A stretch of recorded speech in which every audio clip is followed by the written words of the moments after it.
So when was the last time that you guys went to Lowe's or Home Depot? So anyway, me and the wife were out, we were looking for some stuff for the house, and we happened to stop by Lowe's and Home Depot. But during our visit to Lowe's, we saw this one guy, he was pretty much running the entire department. He was doing the loading, meanwhile, the other three pretty much sat around and complained about how hot it was. Now I heard some major news about Lowe's and their home improvement sector as a whole. Lowe's is down a whopping 6% in sales year over year, which is a first in their career. Now, adjusting for inflation, it's almost 15% contraction.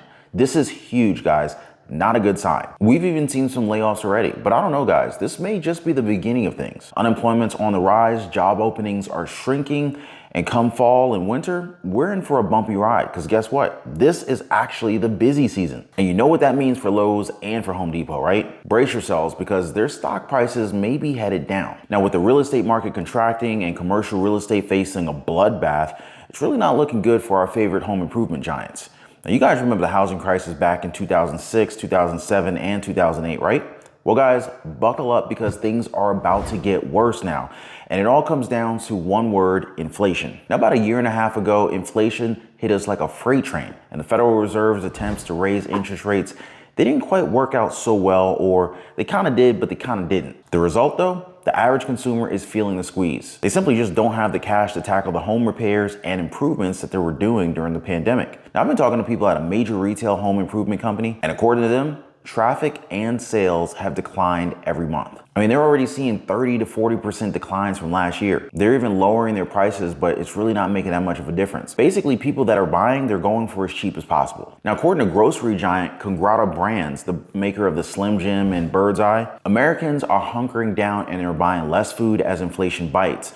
And so instead, they're raiding their freezers. Consumers have long been warned that they're going to be pushed to the point of pain in order to curtail their spending. Now, it finally seems that we've reached that point. We've been warning and talking about this forever. Now, one of the categories that has had the biggest impact on a household's purse is food. And according to the grocery industry, consumers have begun to get pretty creative about how they cut food costs. Basically, consumers have been found to be hunkering down instead of trading down. And so meaning Americans are beginning to buy fewer items as opposed to switching to cheaper alternatives. Maybe it's because people are spending more money on travel during the summer season, but then again, inflation and record high interest rates, they really haven't been very easy on anybody. Am I right, guys? YOLO, or you only live once, consumers are boosting the economy by spending the last of their cash reserves, maybe even maxing out their credit cards on traveling and enjoying the summer. Can we thank the millennials for this? Baby boomers? Gen Z? Gen X?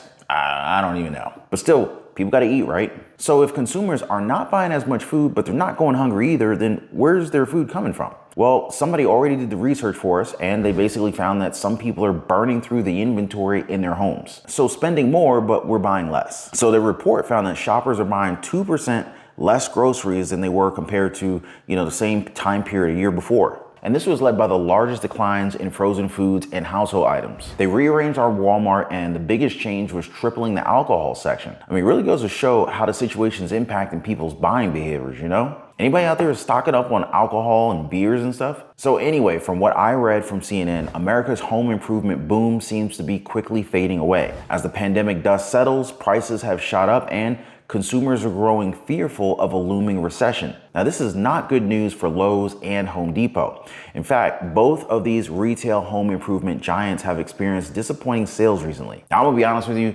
I'm in my Home Depot on a regular basis, and at least at my local Home Depot, everyone there is very nice and extremely helpful. But unfortunately, many of these retailers, they're noticing a shift in consumer behavior too. Now, the focus has shifted from splurging on fancy bathroom fixtures and high-end flooring to basically just tackling essential repairs around the house. Cue the home improvement blues. Slowing housing market, nervous homeowners, and of course, people shifting towards smaller, low-cost projects. It's all contributing to a decline in numbers. And you know what Home Depot's doing? Well, they're even venturing into the tiny homes business to find alternative sources of revenue. And I can't even blame them. Lowe's stock, they're also going through some tough times too. So they recently lowered their expectations for the year because their sales have been basically dropping and people aren't buying as much. Now, one of the main reasons for this is that the lumber prices have gone down and the weather hasn't been great in some areas. So People, they're just not doing as many home improvement projects. But it's not all bad news for Lowe's. So Lowe's is actually seeing growth in their professional contractor and online businesses, which is a good sign for the company. They're also managing to keep their profits steady by cutting costs and maintaining a good profit margin. But looking ahead to next year though, Lowe's is expecting sales to be lower than they thought and their profits to be a little bit smaller too. But here's the thing, guys. These changes, they don't mean that investing in Lowe's is a bad idea. They've been growing their earnings consistently and increasing their dividends for a long time. And the best part? Well, Lowe's stock is actually cheaper than Home Depot's technically. And Lowe's is Home Depot's main competitor. Now sure, right now, it might be a little bit of a tough time, a tough sell for Lowe's stock, but if you're someone who wants to invest in a company for the long term and you're looking for a company that's a little bit cheaper, pays out regular dividends, then Lowe's may be a good choice. Always do your own homework. I'm not a financial advisor and this is not financial advice. And who knows, home improvement industry, it could definitely pick back up in the future and it could also benefit Lowe's stock even more. Remember guys, all of this stuff is cyclical. But what do you think? Hit me up in the comment section down below. Also, by the way, if you own a home, make sure your home is protected.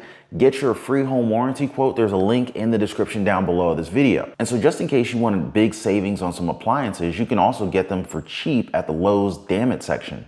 Scratch and dent, stuff like that. Yeah, I know it sounds bad, but I saw this one guy's TikTok about it and it was pretty interesting. Basically, if you want to save money and you didn't necessarily care if it's got a couple of dents, maybe a scratch here and there, come on down to Lowe's and check out their damage section of appliances. Yeah, it was pretty surprising how some of the stuff in Lowe's that was barely damaged, it may only have like a minor dent in a small inconspicuous area.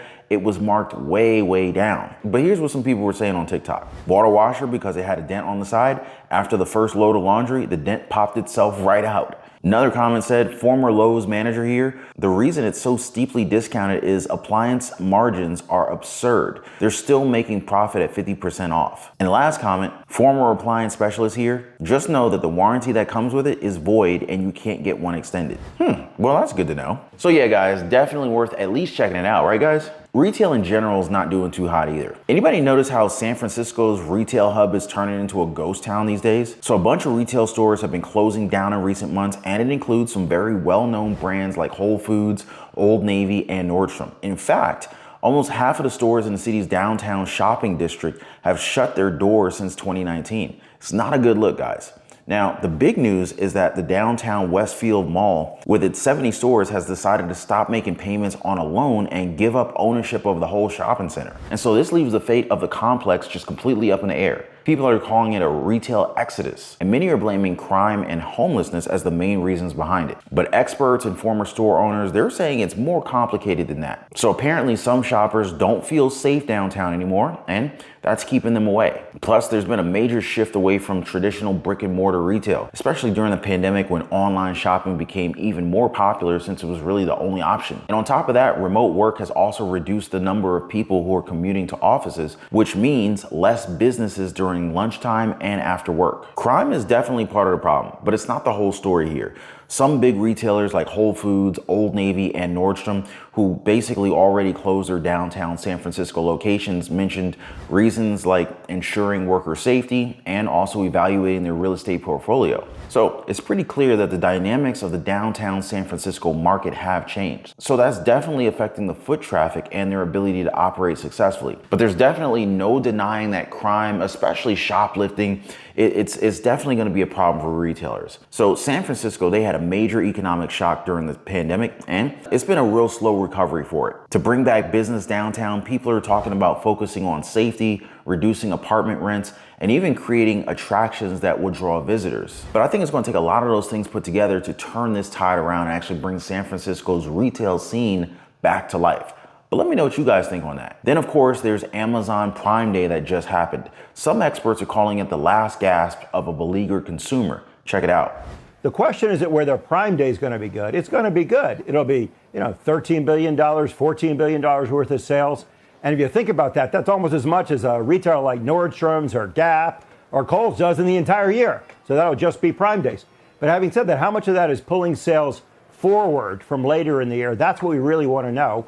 And some of it, no doubt, was also deferring sales because they've been advertising for some time. So the event will be successful. What does it say about the rest of the holiday shopping season? We don't know yet.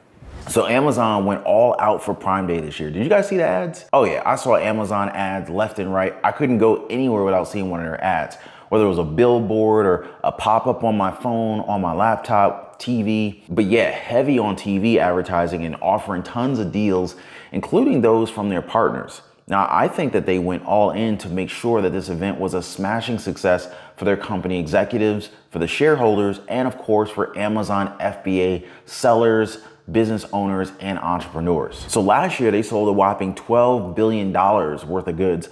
And with their efforts this year, they could easily hit $14 billion, maybe even $15 billion in just 2 days, guys. This is no small feat. To put this into perspective, that's about as much as Nordstrom or Kohl's or even, other major retailers sell for an entire year in just 2 days. I'm not even gonna lie, I contributed to that. I probably spent about $200 on Prime Day. How much did you guys spend on Amazon Prime Day? But hold on a second, there is a catch. So even if Prime Day does turn out to be a triumph, right, it doesn't necessarily mean that consumers are thriving. So here's the thing, guys. We don't know if this surge in sales that we saw in the last 2 days for Amazon, is it just borrowing from later in the year sales? Or is this like a last ditch effort for, struggling consumers? The state of the consumer, especially in the United States, it's always a big question mark during Prime Day, and especially true this year. Interest rates are high and they might go even higher. People have been holding back on spending due to the looming burden of student loan payments. So, despite inflation easing up a little bit, consumers are still in a tough spot.